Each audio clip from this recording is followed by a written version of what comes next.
नमस्कार दोस्तों, आज आप लोगों के सामने दो ऐसे चीज़ के बारे में बात करेंगे।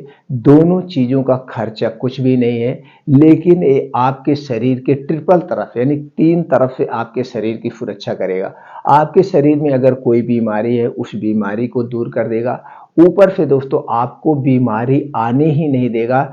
तीसरी चीज़, आपके शरीर को सारे प्रोटीन्स, विटामिन्स भी मिल जाएँगे, जिससे आपके शरीर का निर्माण हुआ है, जिससे आप स्वस्थ व निरोग रहते हैं। तो ये 2 चीज़ें कौन-सी हैं, इसके क्या-क्या फ़ायदे हैं, वो हम जानते हैं और इसमें पाए जाने वाले तत्व क्या से हैं। दोस्तों, सबसे ज़्यादा ज़रूरी यही होता है, आप कोई भी चीज़ जब भी खाइए, चाहे खाना हुआ, चाहे कोई दवा हुआ, चाहे इसे ताकत के तौर पर कोई पाउडर या प्रोटीन ले रहे हैं या बीन्स ले रहे हैं, तो उसकी सही मात्रा कितना हमें खाना है, कब खाना है, इसके फ़ायदे क्या हैं, ये जानना सबसे ज़्यादा ज़रूरी है। तो दोस्तों, अगर आपके शरीर में कहीं पे भी दर्द है, कमर दर्द, जोड़ों का दर्द, गठिया, बाई, बतास या आपको बार-बार जुकाम, बुखार हो जा रहा है, आपके शरीर में खून की कमी है, आपको दिल से संबंधित कोई बीमारी है, दोस्तों ऊपर से आपका पाचन तंत्र सही नहीं रहता, जो कुछ भी आप खा रहे हो वो आपके शरीर में नहीं ला लगता है, आपको गैस, कब्ज, एसिडिटी होती है,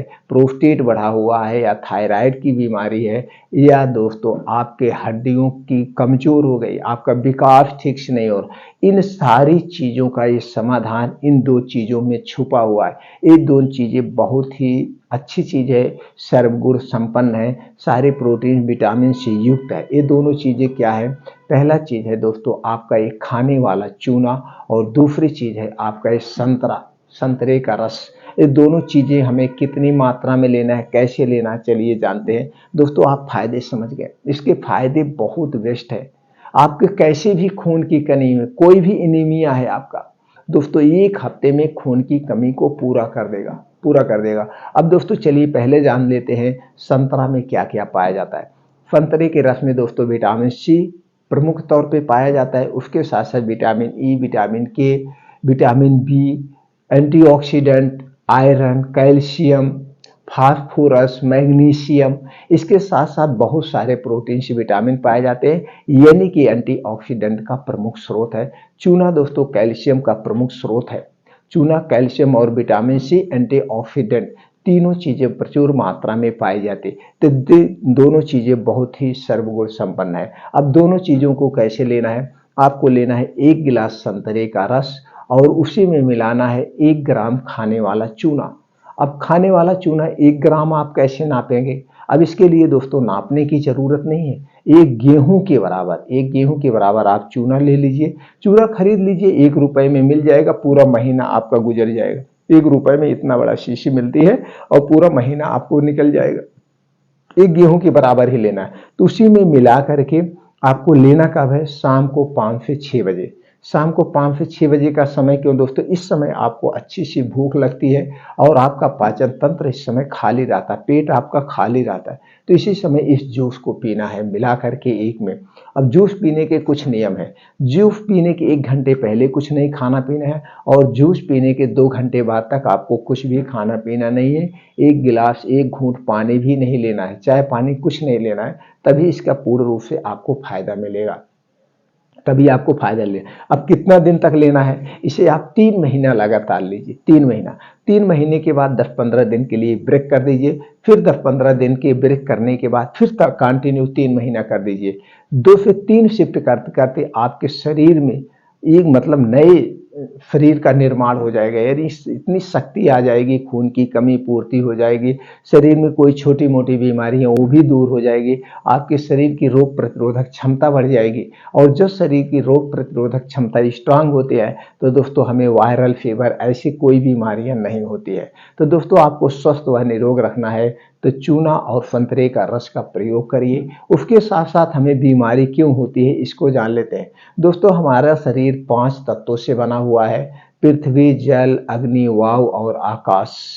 इन्हीं से पृथ्वी बनी है और इन्हीं से हमारे शरीर का भी निर्माण हुआ और हमारे शरीर में 3 दोष पाए जाते हैं, वात दोष, पित्त दोष और कफ दोष।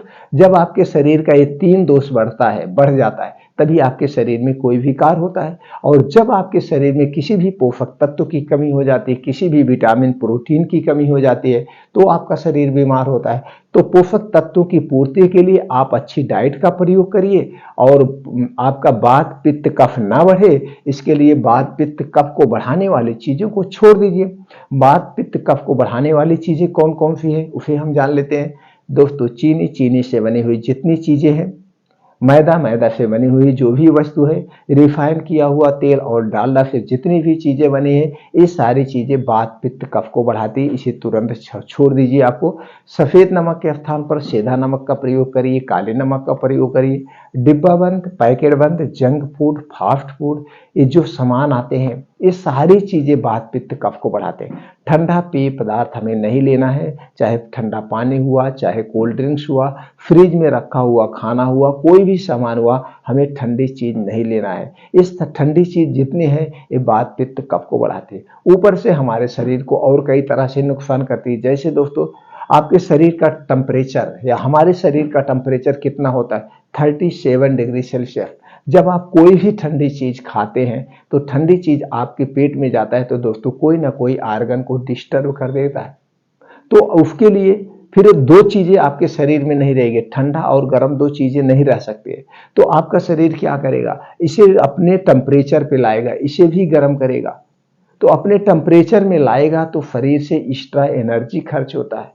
तो दोस्तों, इसलिए हमें ठंडी चीज नहीं लेना है, हमें रूम टेम्परेचर का पानी लेना है। सब नॉर्मल चीजें का प्रयोग करिए, आपका वात पित्त कफ कभी नहीं बढ़ेगा। और स्वस्थ रहने के लिए अपने डेली रूटीन में आप दोस्तों हरी साग सब्जी खूब प्रयोग करिए, ताजे फलों का प्रयोग करिए, बीन्स को अंकुरित करके खाने का प्रयास करिए। आप अपने बजट के हिसाब से ड्राई फ्रूट्स का प्रयोग करिए, ओट्स, दलिया, ये जितनी फाइबर वाली चीजें हैं नेचुरल तौर पर खाने का प्रयास करिए। हमेशा खाना हमें भूख से 60% ही खाना चाहिए, इससे ज़्यादा हमें नहीं खाना चाहिए। तो स्वस्थ व निरोग रहने के कुछ नियम हैं, आप इन्हें अपना करके स्वस्थ व निरोग रह सकते हैं।